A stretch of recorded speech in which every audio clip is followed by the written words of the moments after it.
Hello student, हमने इससे पहले वाले वीडियो में ऑलरेडी दो विधि कवर करा चुके हैं। दो विधि कौन कौन से थे? एक प्रतिस्थापन विधि जिसमें हमने दो क्वेश्चन भी बताया, उसका पूरा इंट्रोडक्शन भी दिया, और एक विलोपन विधि उसमें भी क्वेश्चन बताए और इंट्रोडक्शन दिए। अब ये तीसरा विधि है वर्गगुणन विधि। हम डिटेल से पांचों विधि का पहले इंट्रोडक्शन और कुछ क्वेश्चन कराएंगे, उसके बाद एक क्वेश्चन लेंगे, उस क्वेश्चन को हम पांचों विधि से सॉल्व करेंगे। देन हम एनसीईआरटी को एक्सरसाइज कवर कराएंगे। इसके बाद हम ग्राफ वाले में भी बहुत से क्वेश्चन देंगे, 4-5 क्वेश्चन खुद बनाने के लिए आपको देंगे व्हाट्सएप ग्रुप पे, उसमें आप बना के हमें सेंड कीजिएगा। तो चलिए वर्गगुणन विधि को देखते हैं। इसे वर्गगुणन विधि आया कैसे?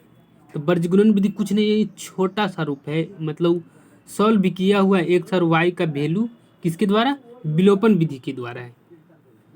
तो दो समीकरण जनरल में ले लिए, तो a1x plus b1y plus c1 बराबर 0 पहला समीकरण, a2x plus b2y plus c2 बराबर 0 ये दूसरा समीकरण है। समीकरण 1 में a2 तथा समीकरण 2 में, देखिए समीकरण 2 में a1 से गुना करने पर गुना किए, तो इसमें कह रहा है कि कितना से गुना करेंगे, इसको उल्टा। क्यों उल्टा? मतलब हमको x को हटाना है। विलोपन विधि में क्या करता है? हटाना रहता है। तो मतलब दोनों को बराबर करते हैं, तो बराबर कब होगा? दोनों इससे गुना इसमें और इससे वाला गुना इसमें हो जाएगा। तो a1 जो होगा समीकरण 2 में और a2 जो होगा समीकरण 1 में। हमने गुना किया है। यहाँ देखिए a2 है किसमें? समीकरण 1 में।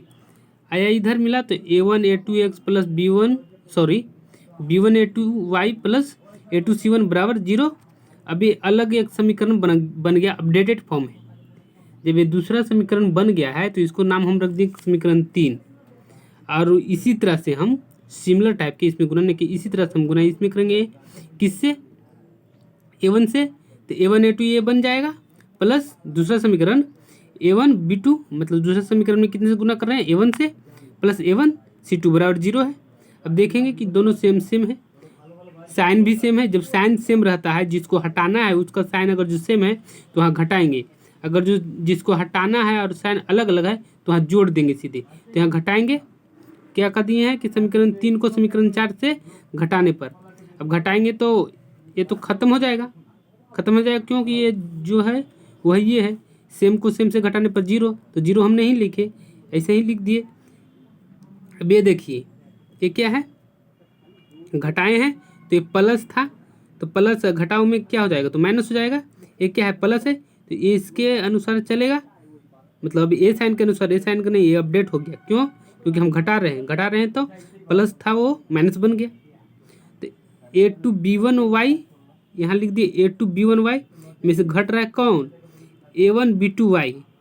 क्यों ऐसे लिखे? क्योंकि अलग अलग है तो इस तरह से हमें लिखना पड़ेगा। सेम रहता तो कुछ घट के आता वो लिखते, यहाँ पर जैसे सेम था तो 0 आ रहा है, 0 नहीं लिखे मतलब समझ गए। तो इसलिए अलग अलग है तो यहाँ हम लिख दिए प्लस ये वाला है a2c1 माइनस, ये माइनस क्यों?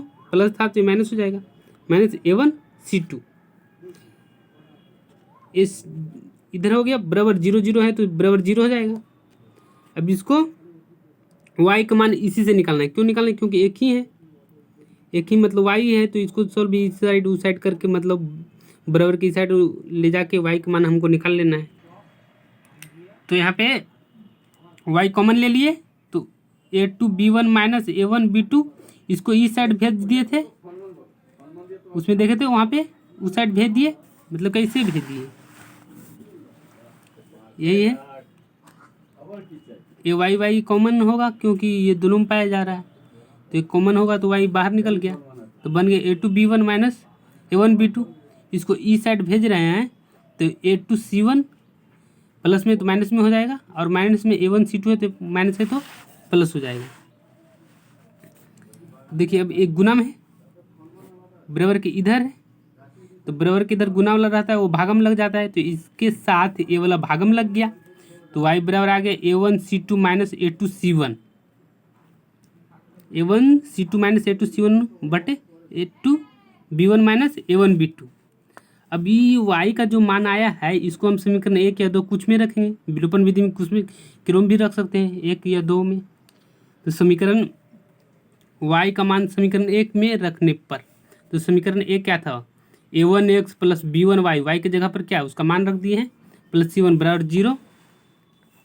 अभी है a1x plus b1 a1c2 minus a2 b1c1, गुना हो रहा है, क्या हो रहा है इसमें, इसको अंदर जाकर गुना हो जाएगा, तो गुना b1 a1c2 b1 a1c2 b1 a2c1, इसको बीच में रखे या इधर रखें कोई प्रॉब्लम नहीं है, तो a2 b1c1 लिख दिए, बटे जो नीचे था वो वही से ही लिख गया, प्लस c1। अब कुछ नहीं है इसमें लगा हुआ, तो एक कुछ होगा तो इसके नीचे में एक तो हो सकता है, जब एक हुआ तो एलसीएम लिए और भिन्न के जोड़ घटाव के जैसा इसको सॉल्व किए, तो देख रहे हैं कि ये सेम मिल रहा है इसको, तो ये प्लस है ये माइनस है, अगर जो सेम चीज़ प्लस माइनस में रहता है तो कैंसिल खत्म, जीरो हो गया घट के, तो बचा ए वाला और ए वाला दूगो बच्चा, तो a1x plus b1 a1c2 minus a1 b2 c1 बटे a2 b1 minus a1 b2।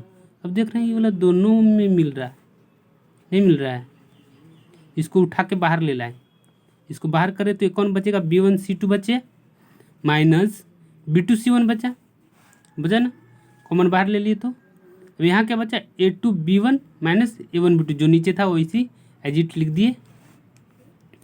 अब इसको सॉल्व करना है, एक्स के मान निकालना है, तो इसको अब भेज देना है उस साइड, बराबर के उस साइड भेज देना है, जीरो साइड, तो जीरो साइड भेजे तो ये प्लस में है तो जाएगा तो माइनस में बन जाएगा, माइनस में यहाँ पे जीरो माइनस में है तो जीरो नहीं लिखेंगे कोई प्रॉब्लम नहीं, कुछ नहीं मतलब जीरो ही है, समझ में, इतना समझते होंगे 10वीं क्लास के स्टूडेंट है। a1x बराबर इतना है, ये जो a1 है x में है, इधर जाके इधर भागा लग जाएगा तो ये तो कट जाएगा ना, तो x बराबर क्या बचेगा b2 c1, यहाँ देखिए b2 c1 minus b1 c2 बटे a2 b1 minus a1 b2, करें यहाँ चेंज हो गया, क्यों इसे हो गया चेंज, यहाँ b1 c2 था यहाँ b2 c1 हो गया, माइनस से हम गुना किए, माइनस देख रहे हैं ना, देख रहे हैं ना माइनस, ये माइनस इसमें गुना होगा तो माइनस b1 c2, तो ये वाला माइनस को आगे नहीं लिख कर इधर शिफ्ट कर दिए, minus minus plus b2 c1, plus में आ रहा है इसलिए इसको आगे लिख दिए, बटे a2 b1 minus a1 b2, ax का मान आ गया, और y का मान क्या था, y का मान a है, यही होता है वर्ज गुणनखंड विधि का सूत्र है, एक y का मान रहेगा और x का मान रहेगा, आप सूत्र आदि की हो रहेंगे, दो समीकरण देगा a1 a2 b1 b2 c1 c2 निकालेंगे और इसमें पुट करेंगे x और y का मान आ जाएगा, मतलब सबसे आसान विधि है, थोड़ा सा सूत्र इसमें याद करना पड़ता है। ठीक है, ये यहाँ लिख दिए हैं कि x बराबर b1 c1 minus b2 c1 minus b1 c2 बट्टे a2 b1 minus a1 b2, y बराबर क्या होगा a1 c2 minus a2 c1 बटे a2 b1 minus a1 b2। तो इसको हम सोच रहे हैं a2 है तो अच्छा नहीं लग रहा है, इसको भी आगे पीछे कर देते हैं, तो ऊपर वाला भी चेंज करेंगे, b1 वाला के आगे लिख दिए, तो b1 c2 minus b2 c1, तो इसको भी चेंज किए, a1 b2 minus a2 b1, ये कैसे हो गया, अगर जो आप यहाँ से माइनस कॉमन निकालेंगे तो ये माइनस बनेगा, ये प्लस बनेगा, यहाँ से भी आप माइनस कॉमन निकालेंगे तो ये माइनस बनेगा, ये प्लस बनेगा, तो ये वाला इधर चल जाएगा, ये वाला इधर चल जाएगा, ये प्लस नहीं लिख सकते हैं तो माइनस माइनस ख़त्म हो जाएगा, मतलब सजाने के लिए ऐसा लिख दिए। इसमें भी सोच रहे हम कि a1 b2 आगे रहे, तो a1 b2 minus a2 b1, फिर माइनस कॉमन लेंगे तो इसमें माइनस लगेगा तो ये पीछे हो जाएगा, ये आगे हो जाएगा, इसमें भी वैसे ही हो जाएगा, तो y का मान आ गया। अब इसको याद कैसे करना है, तो देखना है कि नीचे जो x का नीचे में है वही y का नीचे में रहेगा, x के नीचे में क्या है a1 b2 minus a2 b1, वही y के नीचे में है a1 b2 minus a2 b1। अब इसको याद रखना है कि जो x के नीचे में है वही y के नीचे में है, बट ऊपर वाला सेम है, ऊपर वाला है BC और AC, देखिए BC और AC है, याद क्या रखना है कि x के ऊपर में BC रहेगा, y के ऊपर में AC रहेगा। स्टार्टिंग कैसे करना है, इसको करना है b1 c2 से, इसको करना है A2C1 से, बट नीचे वाला ठीक रहेगा, क्या रहेगा ए बी। स्टार्टिंग कैसे करना है, शुरू से A1 रहेगा तो B2 हो जाएगा, माइनस A2 रहेगा तो B1 हो जाएगा। ऐसे में थोड़ा सा ये, लेकिन बाकी ऊपर में BC रहेगा और AC रहेगा, सिर्फ माइनस प्लस अगर जो आप चेंज करेंगे तो एक्स और वाई को जो वैल्यू लाएंगे उसमें माइनस प्लस चेंज हो जाएगा। इसके लिए क्वेश्चन में थोड़ा सा हमने गलती करके बनाया है ताकि आपको समझ में आ जाए। चलिए क्वेश्चन इसको सॉल्व करेंगे तो समझ में अच्छा से आ जाएगा। पर फिर भी बात है कि जब विलोपन विधि से इसे सॉल्व कर दिए तो फिर इसको क्रॉस मल्टीप्लिकेशन विधि क्यों कहते हैं? इसको क्रॉस मल्टीप्लिकेशन विधि इसलिए कहते हैं कि इसे क्रॉस करके भी वैल्यू निकाला था। ये वाई का गुणांक को आगे लिख दिया है, अचर राशि एक्स का गुणांक और ये वाई का गुणांक। अब हम इसमें पूछें समीकरण क्या है,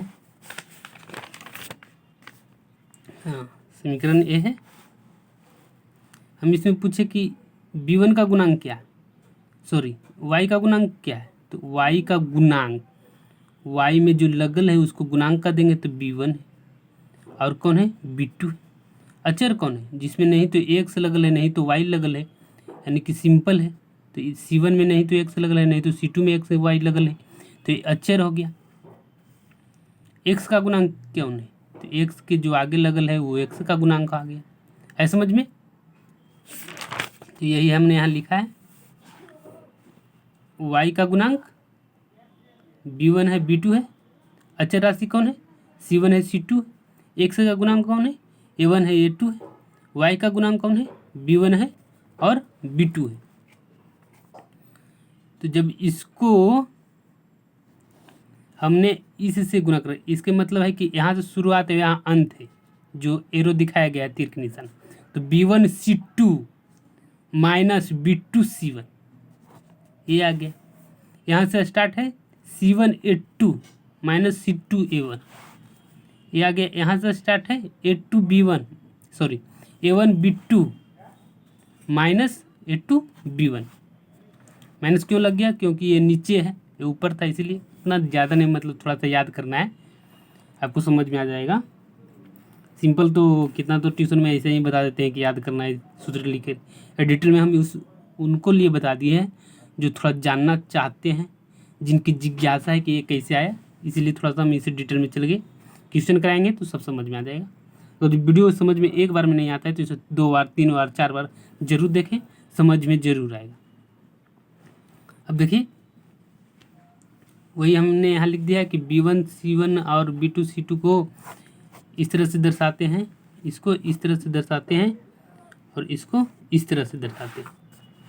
अब क्वेश्चन लेते हैं और क्वेश्चन के द्वारा हम सॉल्व करेंगे। क्वेश्चन है निम्न समीकरण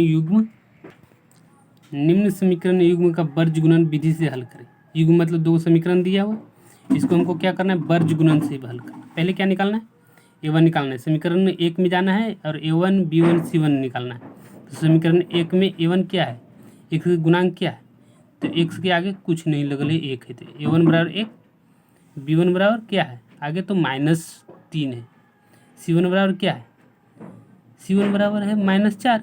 क्यों 4 है, तो इसको ऐसे करके बराबर 0 करके हम लिख देंगे यहाँ ऐसे। अब इससे हम देखेंगे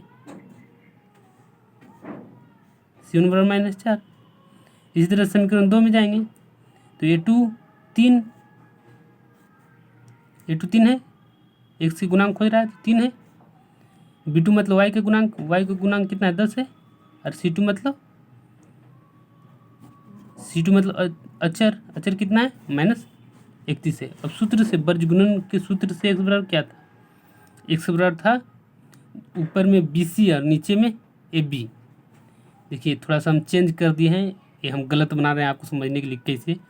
आंसर मतलब मैग्नीट्यूड उसका सेम रहेगा, मैग्नीट्यूड मतलब 7 है तो 7 रहेगा, लेकिन उसमें हम प्लस माइनस क्या होगा वो नहीं देख पाएंगे।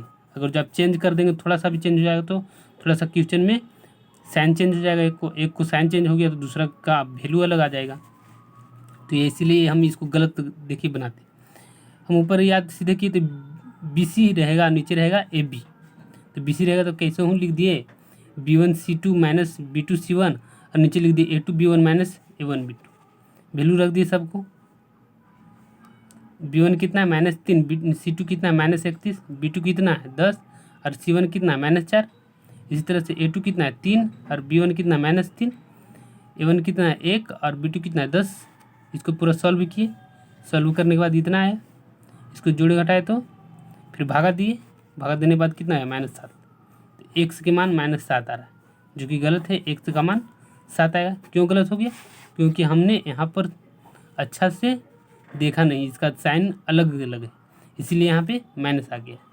अब सही और मतलब पूरा करेक्ट सॉल्व करते हैं। पूरा करेक्ट सॉल्व करने के लिए हमको पहले इसको ध्यान से देखना है और सूत्र को याद करना है। ऊपर में BC तो होगा लेकिन B1 से स्टार्ट होगा, नीचे में AB तो होगा लेकिन A1 से स्टार्ट होगा। तो BC है तो B1 हो गया, तो दूसरा ऑब्वियसली है कि C2 होगा, माइनस B2 C1। पहला में B1 लग गया तो दूसरा में तो B2 ही लगेगा। वैसे ही नीचे A1 B2 minus A2 B1। इसी तरह से y बराबर भी, y बराबर में याद रखना AC तो रहेगा ऊपर, मतलब AC वाला टर्म रहेगा, नीचे रहेगा AB वाला में। तो AB वाला में तो जानते हैं कि शुरुआत में A1 B2 minus A2 B1 रहेगा, लेकिन y वाला में A2 से स्टार्ट रहेगा, A2 C1 minus A1 C2। ये पूरा है फॉर्मूला, इसको पूरा याद करना है और कमेंट बॉक्स में लिखना है उसको जैसे लिखा हुआ है। तो A1 बराबर 1, B1 बराबर C1 बराबर इतना दिया हुआ था, वही क्वेश्चन को हम अब करेक्ट सॉल्व करेंगे इसी के सूत्र के द्वारा। ये दिया हुआ सबको वैल्यू रखे हैं। 93 हो गया, कैसे 3 माइनस माइनस प्लस हो गया, इससे गुना किए 3 बार में 93, 10 चौक 40 माइनस लगेगा। इसी तरह से नीचे 10 10 3 3 9 9 9 माइनस माइनस प्लस हो गया, 40 से माइनस माइनस प्लस हो गया, जोड़े तो 133/19, 7 से काट दिए तो पूरा कट जाएगा। तो x का मान 7 आ गया। अब x का मान 7 आ गया तो y का मान भी वही सूत्र से निकालेंगे। तो सूत्र क्या है? A2 C1 minus A1 C2 बट्टे A1 B2 minus A2 B1, वही। अब सिंपल कि गलती ना हो तो एक करके सॉल्व करेंगे। पहले इसका वैल्यू निकालेंगे, फिर इसका वैल्यू निकालेंगे, फिर इसका वैल्यू निकालेंगे, फिर इसका वैल्यू निकालेंगे। इसका वैल्यू निकल गया तो इस वाले से इस वाले में घटाएंगे, इसका वैल्यू निकल गया तो इस वाले को इस वाले से घटाएंगे। तो उसी तरह से सॉल्व करेंगे एक करके। तो A2 C1 minus A1 C2 है, और या मतलब A2 C1 को वैल्यू निकालेंगे तो A2 कितना है 3, C1 कितना है -4, 4 3 -12 आ गया। A1 C2 को वैल्यू निकालना, A1 कितना है 1, C2 कितना है -31, तो 1 से -31 में गुना तो -31 आ गया। इसी तरह से फिर क्या करना है, A2 C1 minus A1 C2 कर देना है। तो A2 C1 कितना लाए थे -12, A1 C2 कितना लाए थे -31, माइनस करना है तो माइनस माइनस प्लस हो जाएगा। ये माइनस में साइन चेंज है तो घटेगा तो 19 आ गया। ये 19 आया तो किसका? ऊपर वाले का। अब नीचे वाले का A1 B2 minus A2 B1, तो उसी तरह से इसको करेंगे तोड़ के। तो A1 B2 को 10 आया, A2 B1 -9 आया। अब क्या करना है, घटाना है A1 B2 minus A2 B1, घटाए तो कितना हो गया, इसका वैल्यू 10 -9 माइनस प्लस 10 और 9 19, यानी कि जुट गया, घटा नहीं। तो ये 19 आ गया तो y का बटा में कर देना है। फिर y बराबर AC मतलब A2 C1 minus A1 C2 बटे A1 B2 minus A2 B1, उसका वैल्यू है 19, इसका वैल्यू भी 19, 19 से 19 खत्म तो 1 आया। तो x के मान 7, y के मान 1। अब फिर कहेंगे कि ये सही या गलत है, तो समीकरण जो 2 को दिया हुआ है उसमें वैल्यू रखिए। अगर जो सेटिस्फाइड करता है तो सही है, नहीं करता है तो गलत है। Thank you for watching. इसके बाद वाले वीडियो में हम आपको एक और क्वेश्चन इससे कराएंगे, देन हम आपको तुलनात्मक विधि स्टार्ट करेंगे। इस वीडियो को शेयर, सब्सक्राइब और लाइक जरूर करें। Thank you.